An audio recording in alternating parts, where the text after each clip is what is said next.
Vida de Sun Tzu, segundo o comentarista Sema Tsien. Cerca de 100 a.C. Sun Tzu, súdito do rei de Wu, foi o homem mais versado que jamais existiu na arte militar. A obra que escreveu e os notáveis feitos que praticou são uma prova de sua profunda capacidade e de sua experiência bélica. Antes mesmo de ter conquistado a grande reputação que o distinguiu em todas as províncias que integram hoje o Império, seu mérito era conhecido em todos os lugares adjacentes à sua pátria. O rei Wu tinha algumas contendas com o rei Shu. Eles estavam prestes a se engalfinharem numa guerra aberta e de ambas as partes corriam os preparativos. Sun Tzu não quis ficar de braços cruzados. Persuadido de que o personagem de espectador não fora talhado para si, apresentou-se ao rei de Wu, solicitando ingresso em suas hostes. O rei, feliz por um homem de tal mérito tomar seu partido, acolheu-o de bom grado. Quis vê-lo e interrogá-lo pessoalmente. Sun Tzu, disse-lhe o rei, li a obra que escreveste sobre a arte militar e fiquei muito contente. Mas os preceitos que sugeres me parecem de difícil execução. Alguns deles me parecem absolutamente impraticáveis. Será que tu mesmo poderias executá-los? Há um abismo entre a teoria e a prática. Imaginamos os mais belos estratagemas quando estamos tranquilos em nosso gabinete, e só fazemos a guerra na imaginação. Tudo muda quando estamos no terreno. Geralmente, o que presumíamos fácil revela-se tarefa impossível. Príncipe, respondeu Sun Tzu, nada disse em meus escritos que já não tivesse praticado nos exércitos. Mas o que ainda não disse é que estou em condições de fazer qualquer um colocar em prática minhas ideias, bem como posso treinar qualquer indivíduo para os exercícios militares, se for autorizado a tanto. Compreendo, replicou o rei. Queres dizer que instruirás facilmente, com tuas máximas, homens inteligentes, de índole prudente e corajosa. Que formarás, sem muita dificuldade, para os exercícios militares, homens afeitos ao trabalho, dóceis e cheios de boa vontade. Mas a maioria não é desse naipe. Não importa, continuou Sun Tzu. Disse qualquer um, e não excluo ninguém de minha proposição. Incluo até mesmo os mais sediciosos, os mais covardes e os mais fracos. Ouvindo-o falar, retomou o rei.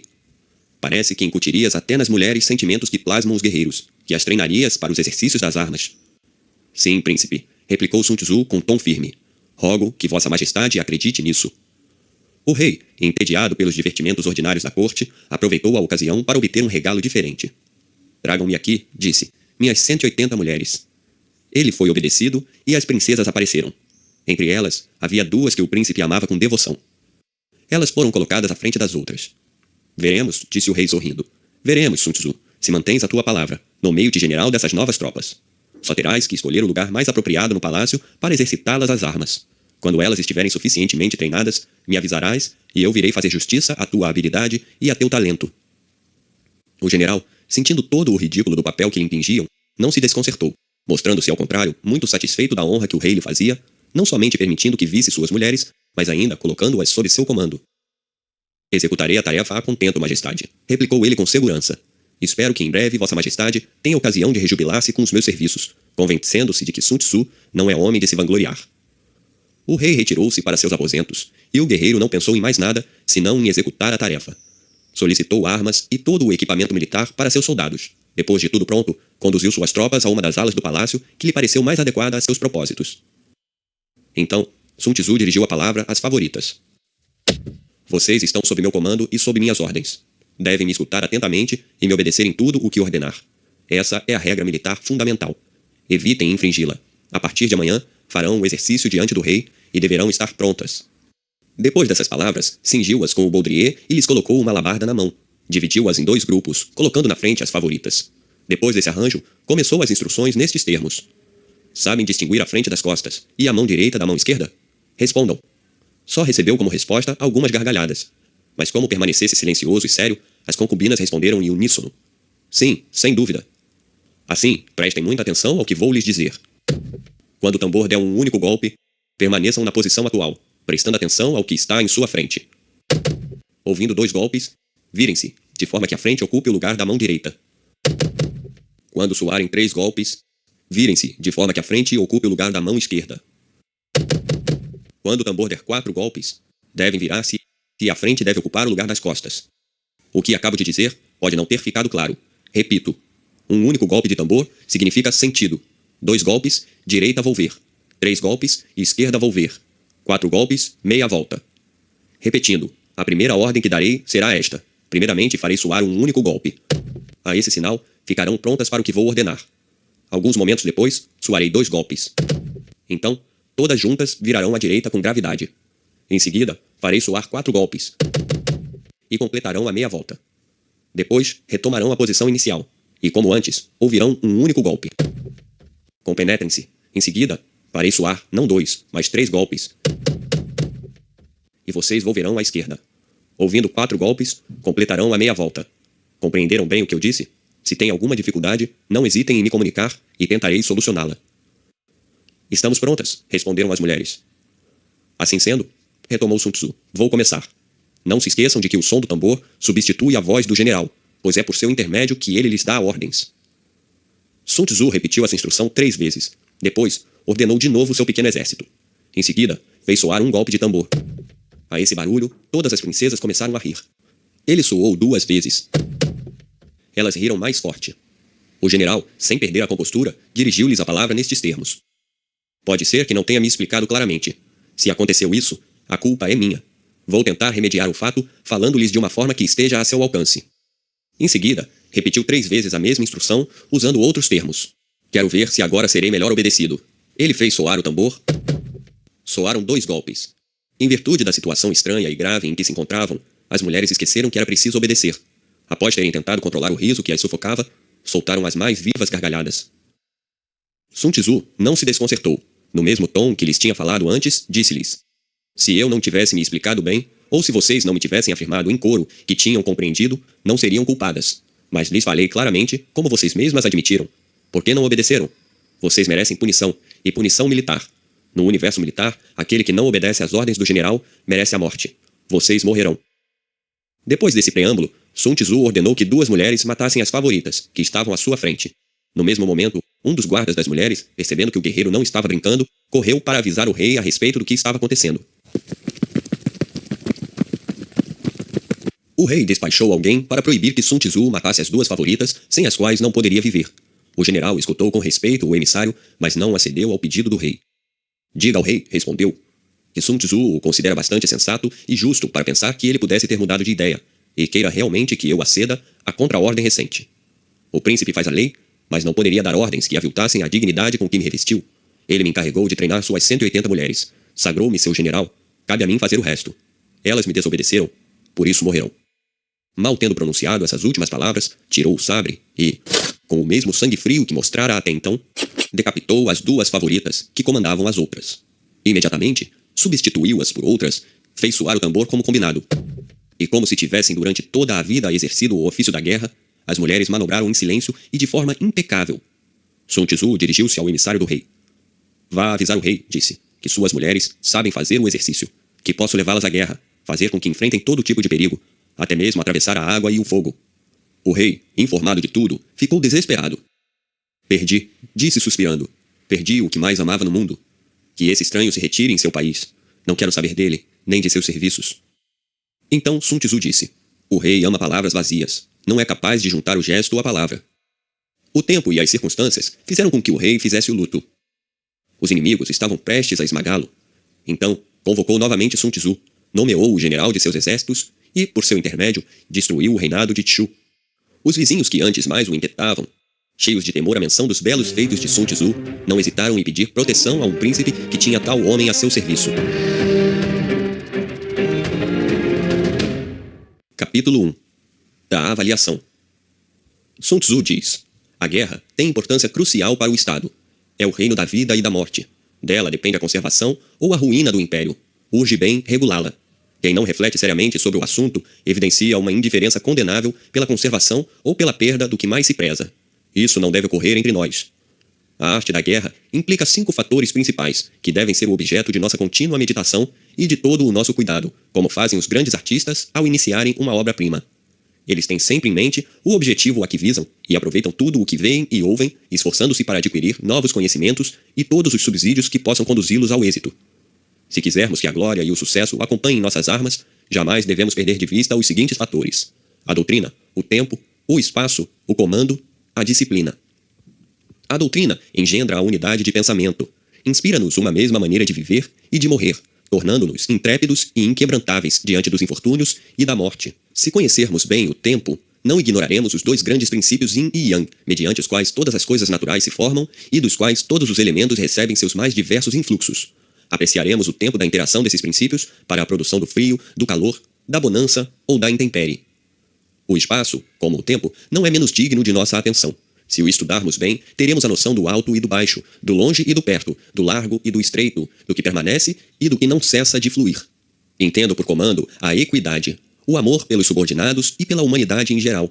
O conhecimento de todos os recursos, a coragem, a determinação e o rigor são as qualidades que devem caracterizar aquele que investe a dignidade de general. São virtudes necessárias que devemos adquirir a qualquer preço. Somente elas podem tornar-nos aptos a marchar dignamente à frente dos outros. Aos conhecimentos acima mencionados, convém acrescentar o de disciplina.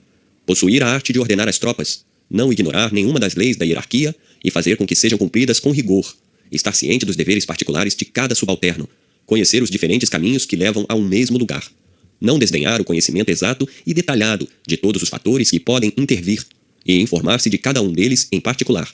Tudo isso, somado, constitui uma doutrina, cujo conhecimento prático não deve escapar à sagacidade nem à atenção de um general. Se tu, que a escolha do príncipe colocou à testa dos exércitos, calcares teus fundamentos de ciência militar sobre os 5 princípios que acabo de estabelecer, a vitória será teu galardão.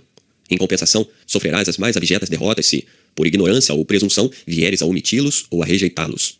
Esses conhecimentos te permitirão discernir, entre os príncipes que governam o mundo, aquele que ostenta mais doutrina e virtudes. Conhecerás grandes generais nos mais diversos reinos, de forma que poderás prever com segurança qual dos adversários será vencedor. E se tiveres que intervir na contenda, poderás certamente gabar-te da vitória. Esses mesmos conhecimentos farão com que prevejas os momentos mais propícios, pois o tempo e o espaço devem conjugar-se para orientar o movimento e os itinerários das tropas, cujas marchas regularás com precisão. Jamais comeces ou termine uma campanha fora do momento azado. Conhece o ponto forte e o ponto fraco dos que forem confiados a teus cuidados, quanto dos inimigos. Informa-te da quantidade e do estado em que se encontram as munições e os víveres dos 2 exércitos. Distribui recompensas com liberalidade, mas com critério. Não poupes castigos quando necessários. Conquistados por tuas virtudes e tuas capacidades, os oficiais colocados sob tuas ordens te servirão, tanto por prazer quanto por dever. Eles se espelharão em teu exemplo. O exemplo deles servirá para os subordinados, e os soldados rasos, por sua vez, tudo farão para te assegurar o mais glorioso sucesso. Estimado, respeitado, amado pelos teus, os povos vizinhos virão espontaneamente juntar-se aos estandartes do príncipe que serves, quer para viver sob suas leis, quer simplesmente para obter proteção. Ciente de tuas capacidades e limitações, não inicies nenhuma empreitada que não possas levar a cabo. Decifra, com a mesma argúcia, o longe e o perto, para que o que se desenrola sob teus olhos seja idêntico ao que deles está mais recôndito. Aproveita a dissensão entre os inimigos para atrair os descontentes para o teu campo, não regateando promessas, oferendas ou recompensas. Se teus inimigos forem mais poderosos e mais fortes, não os ataques. Evita cuidadosamente o que pode redundar num conflito generalizado. Dissimula sempre, com extremo cuidado, o estado de tuas forças. Haverá ocasiões em que te rebaixarás, e outras em que simularás medo. Finge ser fraco, a fim de que teus inimigos, abrindo a porta para a presunção e para o orgulho, venham atacar-te em hora errada, ou sejam surpreendidos e derrotados vergonhosamente. Age de tal forma que teus inferiores jamais descubram teus projetos. Mantém tuas tropas sempre de prontidão, ocupadas e em movimento, para evitar que uma infame ociosidade as quebrante. Se vês algum interesse em meus planos, cria situações que contribuam para sua realização. Entendo por situação que o general haja eficientemente em harmonia com o que é vantajoso e, dessa forma, demonstre controle e equilíbrio. Toda a campanha militar repousa na dissimulação. Finge desordem. Jamais deixes de oferecer um engodo ao inimigo para ludibriá-lo. Simula a inferioridade para encorajar sua arrogância. Atiça sua raiva para melhor mergulhá-lo na confusão. Sua cobiça o arremeterá contra ti, e então ele se estilhaçará. Apresta os preparativos quando teus adversários se concentrarem. Quando forem poderosos, evita-os. Mergulha o adversário em inextricáveis provações, e prolonga seu esgotamento, mantendo-te à distância. Procura fortificar tuas alianças externas e consolidar tuas posições internas. Quão lamentável é arriscar tudo em um único combate, negligenciando a estratégia vitoriosa, e fazer com que o destino de tuas armas dependa de uma única batalha. Quando o inimigo estiver unido, divide-o. Ataca-o quando ele estiver despreparado, e rompe onde ele menos espera. Tais são as estratégias da vitória, mas toma cuidado de não te servires delas antes da hora. O general deve basear-se em avaliações prévias. Elas apontam para a vitória quando demonstram que sua força é superior à do inimigo, e indicam a derrota quando demonstram inferioridade. Com numerosos cálculos, pode-se obter a vitória. Teme quando os cálculos forem escassos, e com poucas chances de vencer tem aquele que nunca calcula. Graças a esse método eu, Sun Tzu, avalio a situação e o desfecho se perfilará claramente.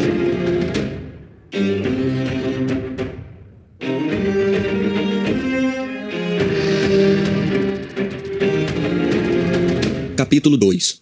Do comando da guerra. Sun Tzu diz: suponho que comeces tua campanha com um exército de 100.000 homens, que dispões de 2.000 carros, 1.000 destinados à marcha e os outros reservados para o transporte de suprimentos. Ademais, transportas com cuidado tudo o que pode servir para o reparo de armas e carros. Suponho que tens víveres e munições suficientes, que à tua volta haja, em toda a parte, provisões para a manutenção do exército. Suponho ainda que os artesãos e outros homens que não pertencem ao corpo dos soldados já o precederam ou marcham em teu séquito. Suponho também que os diferentes suprimentos, tanto para uso bélico quanto pessoal, estejam permanentemente ao abrigo da intempérie e de acidentes imprevistos. Suponho que tens 1.000 onças de prata para distribuir diariamente às tropas, cujo soldo é sempre pago em dia e na mais rigorosa exatidão. Nesse caso, podes avançar direto contra o inimigo. Atacá-lo e vencê-lo será para ti a mesma coisa. Digo mais, não adies o momento do combate, nem espere que tuas armas se enferrujem e o fio de tuas espadas se embote. A vitória é o principal objetivo da guerra. Tratando-se de tomar uma cidade, apressa-te em sitiá-la. Concentra nisso todas as suas forças. Precipita-te. Se falhares, tuas tropas correm o risco de ficar muito tempo em campanha, o que será uma fonte de funestos infortúnios. Os cofres do príncipe que serves se esvaziarão. Tuas armas embotadas pela ferrugem não poderão mais servir. O entusiasmo de teus soldados arrefecerá. Sua coragem e força esmorecerão. As provisões se esgotarão e, talvez, tu mesmo fique reduzido a uma situação desesperadora. Informados do estado dramático em que te encontras, teus inimigos emergirão lépidos, arremeterão contra ti e te esmagarão. Embora até então tenhas sido respeitado, doravante tua reputação estará maculada. Apesar de já teres dado mostras brilhantes de valor, o último revés apagará toda a glória acumulada. Repito, não poderás manter as tropas em campanha por muito tempo, sem acarretar grande prejuízo ao Estado e sem dar um golpe mortal em tua própria reputação. Aqueles que dominam os verdadeiros princípios da arte militar não atacam duas vezes. Tudo termina já na primeira campanha. Não consomem suprimentos em vão durante anos consecutivos. Fazem com que suas tropas subsistam às expensas do inimigo e poupam ao Estado os imensos gastos em que este incorre quando tem que transportar provisões para lugares distantes. Tais generais não ignoram, e tu também deve estar ciente disso, que nada exaure mais um reino do que as despesas de guerra, pois, quer o exército esteja nas fronteiras, quer em países longínquos, o povo sempre é penalizado. O custo de vida aumenta, as mercadorias escasseiam, e mesmo aqueles que em tempos de paz usufruem uma boa situação, em breve já não terão com o que comprar. Ávido, o príncipe recolhe o tributo em espécie que cada família lhe deve, e a miséria vai se espraiando do seio das cidades até o campo. Das 10 partes do necessário, tem-se que abrir mão de 7. Todos têm seu quinhão nos males comuns, inclusive o soberano. Couraças, elmos, flechas, arcos, escudos, carros, lanças, dardos, tudo isso se estragará. Os cavalos e até os bois que lavram as terras definharão, e das 10 partes de sua despesa ordinária será constrangido a eliminar 6. Visando prevenir todos esses desastres, um hábil general faz tudo para abreviar as campanhas e para abastecer-se às expensas do inimigo, custe o que custar. Se o exército inimigo tem uma medida de grão em seu campo, dispõe de 20 no teu. Se teu inimigo tem 120 libras de forragem para seus cavalos, dispõe de 2.400 para os teus. Não percas nenhuma ocasião de importuná-lo. Faz com que ele pereça à míngua, encontra meios para irritá-lo, para que ele caia em alguma armadilha. Diminui-lhe ao máximo as forças, desorientando-o, dizimando-lhe de vez em quando alguns soldados, saqueando seus comboios, seus equipamentos e tudo o que te poderá ser útil. Quando tuas tropas tiverem tomado do inimigo mais de 10 carros, recompensa prodigamente tanto aqueles que conduziram a operação quanto os que a executaram. Junta esses carros aos teus depois de eliminar as insígnias inimigas que porventura nele estejam gravadas. Trata bem os prisioneiros, alimenta-os como se fossem teus próprios soldados. Na medida do possível, faz com que se sintam melhor sob tua égide do que em seu próprio campo, ou mesmo em sua pátria. Jamais os deixes ociosos. Tira partido de seus serviços com as devidas precauções. Resumindo, conduz-te em relação a eles como se fossem tropas que se tivessem engajado livremente sob teus estandartes. Eis o que chamo ganhar uma batalha e tornar-se mais forte. Se fizeres exatamente o que acabo de indicar, os sucessos acompanharão todos os teus passos. Em toda a parte serás vencedor. Pouparás a vida de teus soldados, fortalecerás os antigos domínios de teu país, acrescentando-lhe novos. Aumentarás o esplendor e a glória do Estado, e tanto o príncipe quanto os súditos te serão gratos pela doce tranquilidade na qual correm doravante os seus dias. Na guerra, o essencial é a vitória, e não campanhas prolongadas. O general que domina a arte da guerra é o árbitro do destino do povo e dos rumos da vitória.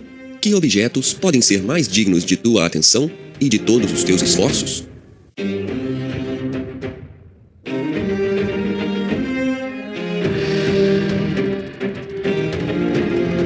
Capítulo 3. Da arte de vencer sem desembainhar a espada. Sun Tzu diz: eis algumas máximas de que deves impregnar-te antes de pensar em sitiar cidades ou ganhar batalhas. Conservar os domínios e todos os direitos do príncipe que serves deve ser o primeiro de teus cuidados. Só deves ampliá-los, usurpando o território inimigo, quando for imprescindível. Deves ocupar-te principalmente em assegurar a tranquilidade das cidades de teu próprio país. Perturbar as cidades inimigas deve ser a hipótese mais desfavorável. Deves pensar em colocar ao abrigo todos os vilarejos amigos. Somente a necessidade pode arrastar-te a irromper nos vilarejos inimigos. Deves impedir que os vilarejos e as choças dos camponeses sofram qualquer dano. Só uma extrema penúria pode levar-te a saquear e a devastar as instalações agrícolas de teus inimigos. Deves almejar como aquilo que há de mais perfeito conservar intactos os domínios dos inimigos. Só deves destruí-las em caso de extrema necessidade. Se um general age assim, sua conduta ombreará com a dos mais virtuosos personagens. Ela se espelhará no céu e na terra, cujas obras buscam a produção e a conservação, e não a destruição. Se essas máximas estiverem bem gravadas em teu coração, garanto o teu sucesso. Repito, a melhor política guerreira é tomar um estado intacto. Uma política inferior consiste em arruiná-lo. É preferível aprisionar a destruir o exército inimigo. É melhor tomar um batalhão intacto do que fulminá-lo. Sem combates tivesses que travar, sem vitórias seriam teu fruto. Não procures vencer teus inimigos à custa de combates e de vitórias. Esse é um caso em que o bom é melhor do que o excelente. Quanto mais te elevares acima do bom, mais te aproximarás do pernicioso e do ruim. É preferível subjugar o inimigo sem travar combate. Nesse caso, quanto mais te elevares acima do bom, mais te aproximarás do incomparável e do excelente. Os grandes generais vencem descobrindo todos os artifícios do inimigo, sabotando-lhes os projetos, semeando a discórdia entre seus partidários, mantendo-o sempre acossado, interceptando reforços estrangeiros e impedindo-o de tomar qualquer decisão mais vantajosa para ele. Sun Tzu diz: é de suprema importância na guerra atacar a estratégia do inimigo. Sobressai-se em resolver as dificuldades quem as resolve antes que apareçam. Sobressai-se na conquista quem conquista o troféu antes que os temores de seu inimigo se concretizem. Ataca a estratégia do adversário na raiz. Depois, rompe suas alianças. Em seguida, ataca seu exército. A pior política consiste em atacar as cidades. Apenas consente nisso se não houver outra saída. Pensa no longo tempo necessário para preparar veículos, armas, equipamentos e para construir rampas ao longo das muralhas. Se fores obrigado a sitiar uma cidade e a destruí-la, dispõe de tal sorte teus veículos, escudos e todas as máquinas necessárias para o assalto, para que tudo esteja pronto quando chegar a hora de atacar. Age para que a rendição não se prolongue por mais de 3 meses. Quando este prazo expirar, se ainda não tiveres atingido teus objetivos, certamente terás cometido alguns erros.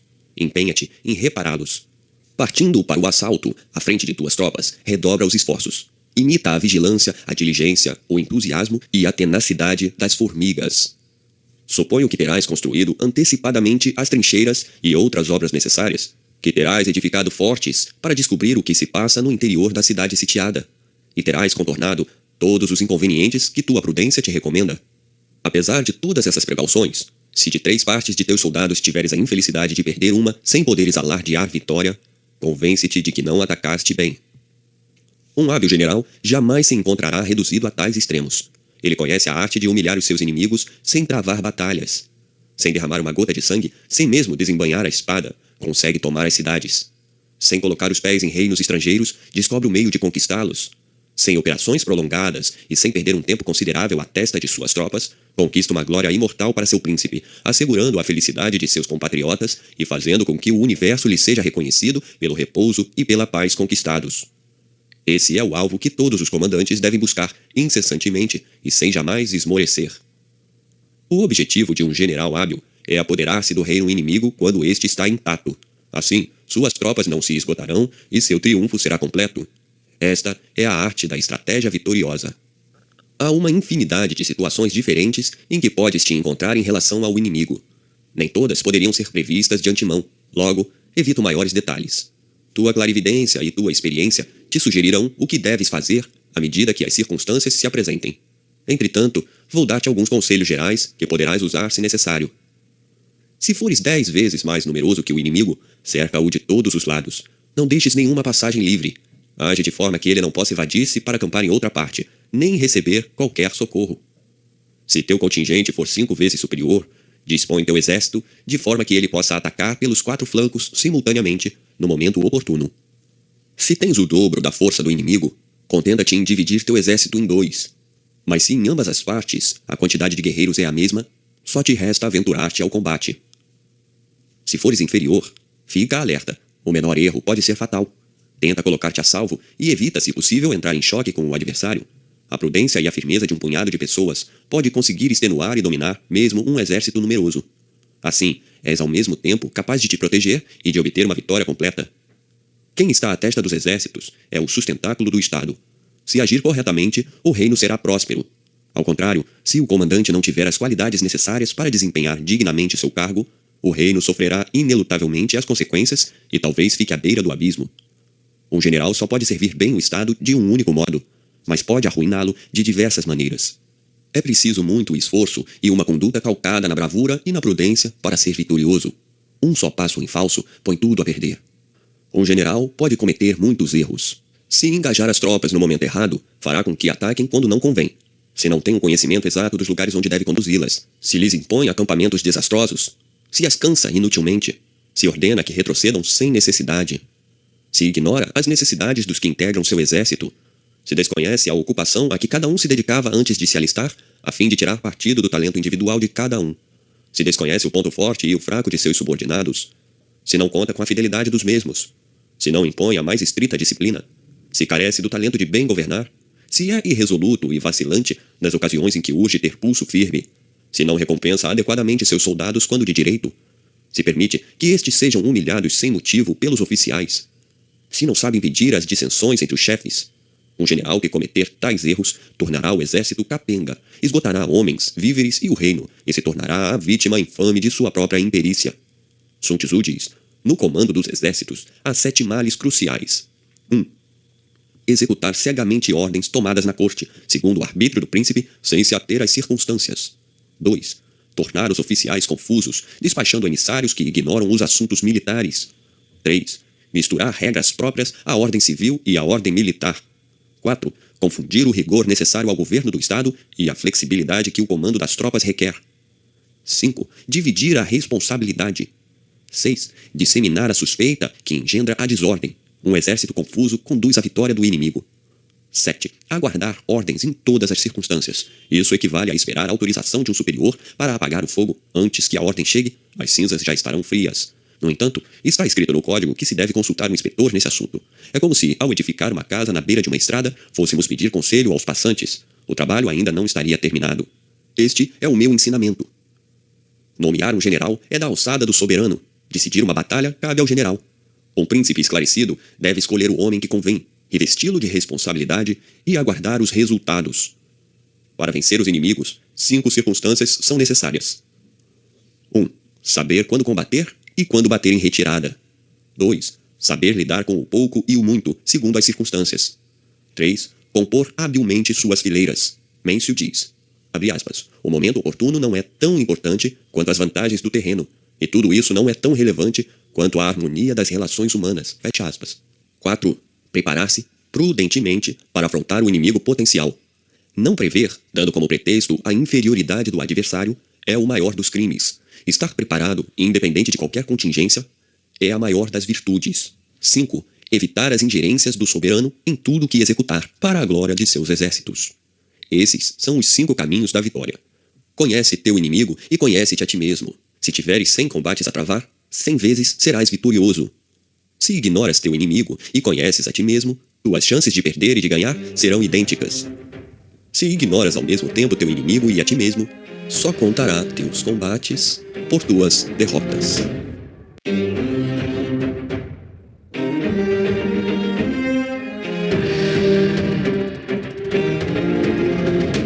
Capítulo 4. Da arte de manobrar as tropas. Sun Tzu diz: antigamente, os combatentes aguerridos primeiro se tornavam invencíveis. Depois, aguardavam que o inimigo ficasse vulnerável e jamais se engajavam em guerras que previam ter desfecho desfavorável. Antes de iniciarem o combate, asseguravam-se da vitória. Se a ocasião de investir contra o inimigo não era favorável, aguardavam tempos mais propícios. Tinham como princípio que só se pode ser vencido por erro próprio e que só se atinge a vitória por erro do inimigo. A garantia de nos tornarmos invencíveis está em nossas próprias mãos. Tornar o inimigo vulnerável só depende dele próprio. Conhecer os meios que asseguram a vitória não significa obtê-la. Assim, os hábeis generais sabiam primeiramente o que deviam temer ou esperar, e avançavam ou recuavam, lutavam ou se entrincheiravam, segundo o conhecimento que tinham, tanto a respeito das tropas quanto das do inimigo. Acreditando-se superiores, não hesitavam em tomar a iniciativa. Acreditando-se inferiores, batiam em retirada e ficavam na defensiva. A invencibilidade está na defesa. A possibilidade de vitória, no ataque. Quem se defende mostra que sua força é insuficiente. Quem ataca mostra que é abundante. A arte de manter-se na defensiva não iguala a de combater com sucesso. Os generais hábeis na defesa devem esconder-se no âmago da terra. Os que querem brilhar no ataque devem elevar-se aos céus. Para colocar-se na defensiva contra o inimigo, é preciso esconder-se no seio da terra, como os veios da água, que não se sabe de onde manam e cujas ramificações são insondáveis. Assim, ocultarás todas as tuas diligências, e serás impenetrável. Aqueles que combatem devem elevar-se nas alturas, ou seja, devem combater de tal forma que o universo inteiro vibre com o estrépito de sua glória. Em ambos os casos, deve visar-se a própria integridade física. Deves procurar conhecer a arte de vencer dos que trilharam esse caminho com honra. Querer suplantar a todos e procurar requintar-se nas artes militares significa correr o risco de não igualar os grandes mestres. Significa expor-se a ficar infinitamente aquém, pois nesse caso, o ótimo é inimigo do bom. Conseguir vitórias por meio de combates foi considerado em todos os tempos, pelo universo inteiro, como algo bom. Ouso dizer-te, todavia, que esse é mais um caso em que o excelente geralmente é pior que o ruim. Predizer uma vitória que o vulgo pode prever e ser considerado universalmente sábio não significa ter habilidade bélica, pois não requer muita força levantar a penugem dos coelhos no outono. Não são necessários olhos penetrantes para distinguir o sol da lua, nem se requer ouvido apurado para ouvir o ronco do trovão. Nada mais natural, nada mais fácil, nada mais simples do que isso. Os hábeis guerreiros não encontram dificuldades maiores do que estas nos combates. Eles agem de forma que vencem a batalha depois de terem criado as condições apropriadas.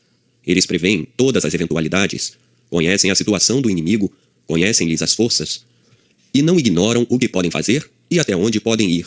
A vitória é uma decorrência natural desse saber. Assim, as vitórias obtidas por um mestre na arte da guerra não lhe garantiriam nem a reputação de sábio, nem o mérito de homem de valor. O homem comum não compreende que uma vitória seja obtida antes que a situação se cristalize. Eis porque o artífice de tal conquista não se reveste, para o vulgo, de nenhuma reputação de sagacidade. Antes que a lâmina de seu gládio se manche de sangue, o estado inimigo já está subjugado. Antes de desfechar o combate, os mestres antigos procuravam humilhar seus inimigos, mortificavam-nos, fatigavam-nos de mil maneiras. Seus próprios acampamentos eram lugares sempre ao abrigo de toda surpresa, sempre impenetráveis. Esses generais acreditavam que, para vencer, as tropas deviam aspirar ao combate com entusiasmo, e estavam persuadidos que, mesmo quando essas tropas buscavam com veemência a vitória, geralmente eram vencidas. Por isso, com segurança ousavam prever a vitória ou a derrota antes mesmo de terem dado um passo para conquistar a primeira ou evitar a última. Assim eram os nossos ancestrais. Nada lhes era mais fácil do que vencer. Não acreditavam que os elogios derrisórios, como corajosos, heróis ou invencíveis, fossem um tributo que tivessem merecido. Atribuíam seu sucesso ao cuidado extremo que tinham em evitar o menor deslize. Não cometer erros significa que, faça o que fizer, o general hábil conquistará a vitória. Ele conquista um inimigo já derrotado. Nos planos, jamais um deslocamento inútil. Na estratégia, jamais um passo em vão. O comandante hábil assume uma posição tal que não pode sofrer nenhuma derrota. Não negligencia nenhuma circunstância que lhe garanta o controle do inimigo. Um exército vitorioso ganha antes de ter deflagrado a batalha. Um exército fadado à derrota combate na esperança de ganhar. Aqueles que são zelosos na arte da guerra cultivam o tal e aderem à sua doutrina. São, portanto, capazes de formular políticas de vitória. Eles não permitem que as tropas mostrem uma confiança demasiado cega, uma confiança que degenera em presunção. As tropas que sonham com a vitória são tímidas, presunçosas ou debilitadas pela preguiça. Ao contrário, aquelas que, sem pensar na vitória, exigem o combate, são tropas enrijecidas no trabalho, aguerridas, destinadas a vencer. Agora, eis os 5 elementos da arte da guerra. 1. A medida do espaço.